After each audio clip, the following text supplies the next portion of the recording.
Hi, I'm Jen Coursey with Thrive Today. And as many of you know, Chris and I have been doing a series for you on little skills practice tidbits that you can do with family, friends, or by yourself during these stay-at-home orders of the coronavirus. Now we're going to be shifting our series for the summer for parents who have their kids home from school for the summer. How can we build some joy and make some memories with our kids? It's been an especially hard season for us as parents and for our kids.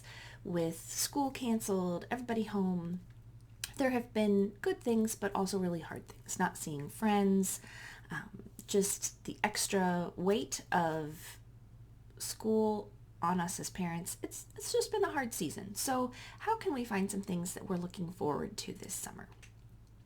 Now, the kids and I, every summer, we put together a summer wish list. And so it's just a piece of paper that we have on our refrigerator.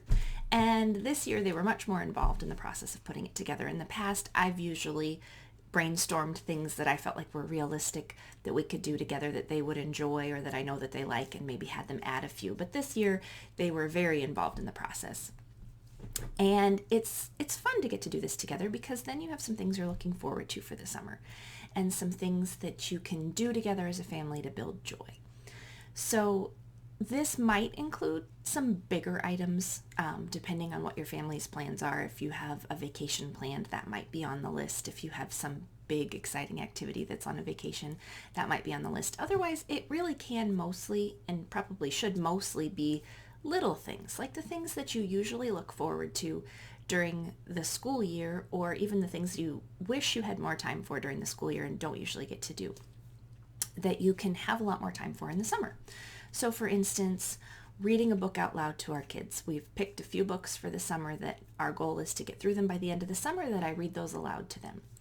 Working on puzzles, taking the dog for a walk, grilling out, having a fire in our fire pit, riding bikes, taking a hike, little things like that. We also have on there a trip up a couple hours away that we hope to make on a weekend sometime this summer, that it's one of our favorite places to go as a family. So that's one of the bigger ones. But we put check marks by the things as we do them, which is fun to kind of see what we've done this summer. And they're not usually the type of thing we just check off once, especially like reading out loud a particular book. There'll probably be more check marks than fit on the list by the end of the summer. It's also fun to look back at the end of the summer and kind of see, what did we do? What was special? What were the things that we did as a family? And as you get closer to the end of summer and you're trying to think of, okay, if I want to do a couple more things with my kids before they go back to school, what haven't we hit yet? Which we have only hiked once this summer. Maybe we'll do that again. So I would encourage you to sit down with your kids and make your summer wish list. Now, if you're going to have them give input, you're going to have to probably filter out some of their suggestions, because ideally you want a list of things that are likely or to possibly happen. So for instance, if they're saying Disneyland and that's not in the plans for the summer, I probably shouldn't make it on the list. However, if there's something you're really hoping to do, like a museum or the zoo, and it's likely and you can hopefully fit it in and they're excited about it, sure, add it on.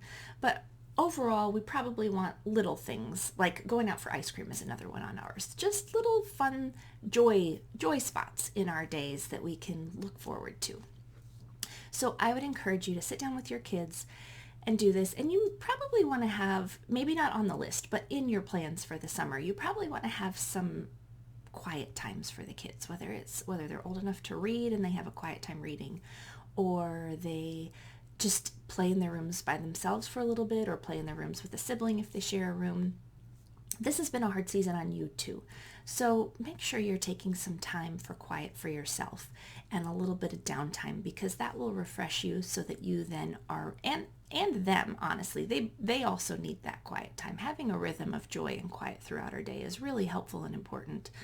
But that will help you feel excited to engage in some of these joy-building activities if you've had enough rest and a little bit of downtime.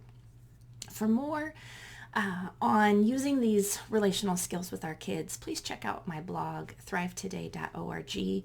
There's a marriage and parenting blog, and I write about life at home all the time, and you can check that out for more. Blessings on your summer with your kids, and I look forward to sharing more with you next week.